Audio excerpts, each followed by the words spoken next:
Hopefully I'm saving the best to last. Yep, it's beer number 3 of the Cloudwater birthday beers. This is the big one. This is the double IPA. We've got Nelson Sauvin, Idaho 7 and Citra. But what's it going to be like? Keep watching to find out.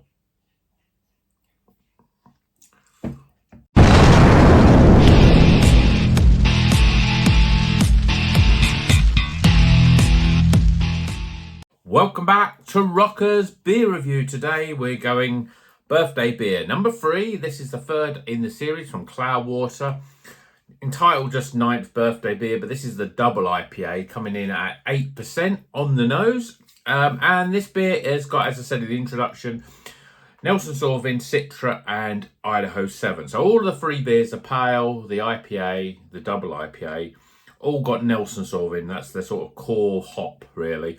And then each of them have got slightly different other hops in them as well. So this one's got Citra and Idaho 7. The first one, which was a pale ale, had Muteca in it. The second one, the IPA, had Rawaka in it. And this one obviously got Idaho 7, and Citra. So they're not all New Zealand hops, but I'm rabbiting on. Let's get this beer out of the glass. Out the glass, out the can. This is my only first drink of the night. Out of the can and into a glass.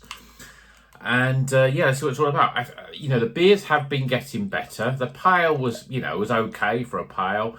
The IPA was a lot better. But I have high hopes for this one because we've got some good hops. We've got New Zealand hops, but we've got some of the Idaho 7 and Citra bringing a little bit more balance, I think, so it's not going to be heavily New Zealand hopped.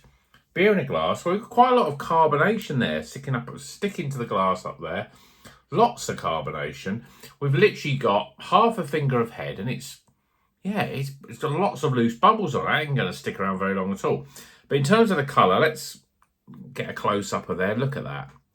It's beyond yellow. It's got it's more gold, isn't it? It's the Karamak colour, really. So it's a bit sort of darker than the custard colour that we sometimes get. Although I'm putting it up to my light here, and you can see it looks pretty yellow there. I mean, you can just about see that through here. Yeah, there we go. Pretty light, but looks pretty good. Let's give it a top up and see if we can get a bit more head retention. I don't even get much retention or much lacing on this beer, but let's see what it smells like. Well, the aroma is very much Nelson Sauvin in terms of grape and gooseberry. You're getting that sort of very typical, slightly sort of lemongrass, savoury sort of note. It smells good, but I would say it's overly pungent. I'd almost say what isn't as aromatic as the IPA. So let's drink it. Cheers, everyone.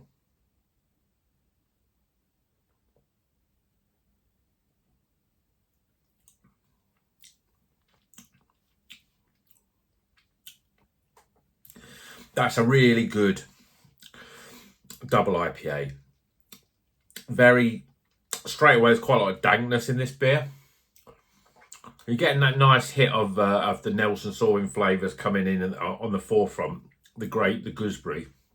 But there's underlying sort of sweaty mango and a passion fruit. And you're getting that sort of that other flavour that Idaho 7 is very sort of renowned for, that black tea flavour is definitely in here.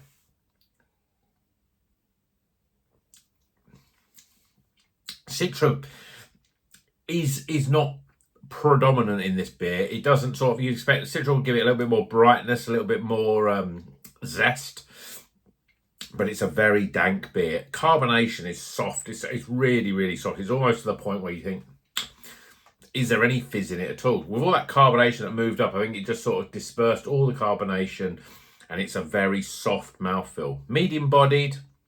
I wouldn't say it was overly sort of, medium is a fair thing. It's not light. It's got that sort of oily texture.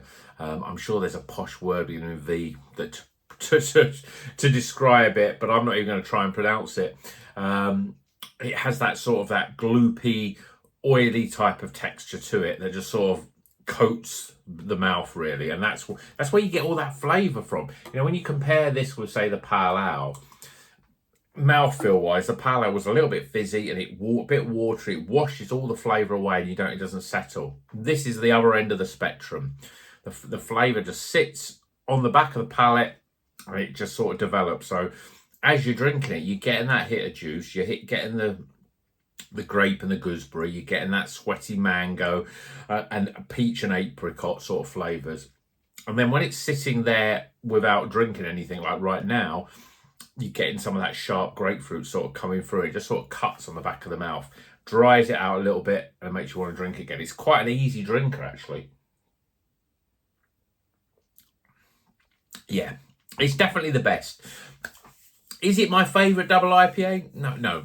Unfortunately, it's not. It's good. It's quality. You know, I mean that's the difference. You can tell it's a quality beer. It's what double IPA. If you were going to say, right, give me a good example of what a double IPA is all about. Not necessarily the best IPA, but what it's all about in terms of mouthfeel, flavour, hoppiness. This is a pretty damn good example of that because it's got all of those characteristics of those real classic double IPAs. I think maybe I am more into some of the new IPAs that I've had because they're a little bit, I don't want to say dumbed down a little bit, but the techniques in the brewing and the hop choice, they're a little bit brighter. The alcohol is more disguised. With this, I think you're getting a bit more of that alcohol. There's definitely a warmth with the beer. Again, and I've said this in many videos, it's a very hoppy beer. So is that hop burn or is that alcohol burn? You know, it's probably a little bit of both, really. It's certainly got those characteristics of a real dankness that I always sort of, you know, a lot of double IPAs a year, 2 years ago were very much like, you think of stuff like, even some of the supermarket double IPAs like Kingslayer from Buxton. There's the salt ones, I can't remember what it was called. Not the Tram, but the other one in a pink glass. ICAT, that's it. Very sort of similar in terms of that sort of sweaty, over-ripened fruit flavours in there. Dank flavours. This is very much up there. Even like traditional sort of, even ones like, I think of double IPAs I've had from Polly's, like Rosa, which is their sort of core one. It's very similar to this. The Nelson Sauvin comes in, you're getting that sort of very sort of sharp flavour of the grape and the gooseberry sort of. And it's a very, you know, very unique flavour. But then you're getting that sort of tea in the background, the Idaho 7. And the Citra brings a little bit of grapefruit, a little bit of citrus, but not a great deal. It's all about the stone fruits and a little bit of that sort of New Zealand flavours coming through that stone fruit flavour. But it's still pretty good. And it's still, I must admit, the best of the 3 birthday beers. So that's the birthday beers. Let's get some scores.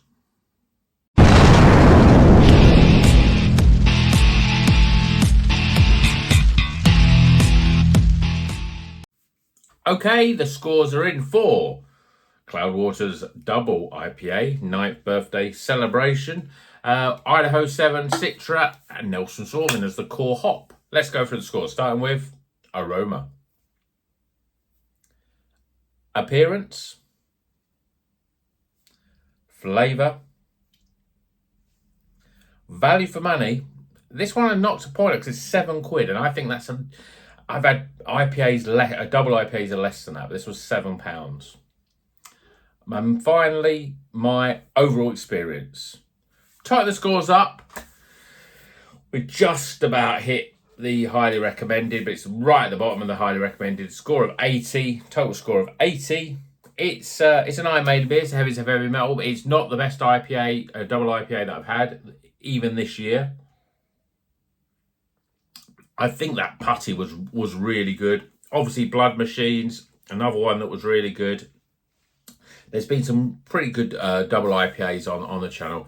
This just reminds me that double IPAs have old for me. But I think there'll be a lot of people going, oh yeah, maybe double IPAs are not as dank and what they used to be. This is definitely an old school double IPA. So if you like that and you're looking for something of that sort of ilk, this is definitely it. So give it a try. But let me know if you've had any of these birthday beers.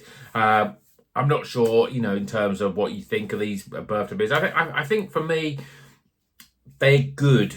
but they're not stunningly great. They're not the best beers I've had from Cloudwater. I think Cloudwater are quite consistent, but I don't know. I like them. There's something about them I'm a big fan of, but they don't jump out and do much different.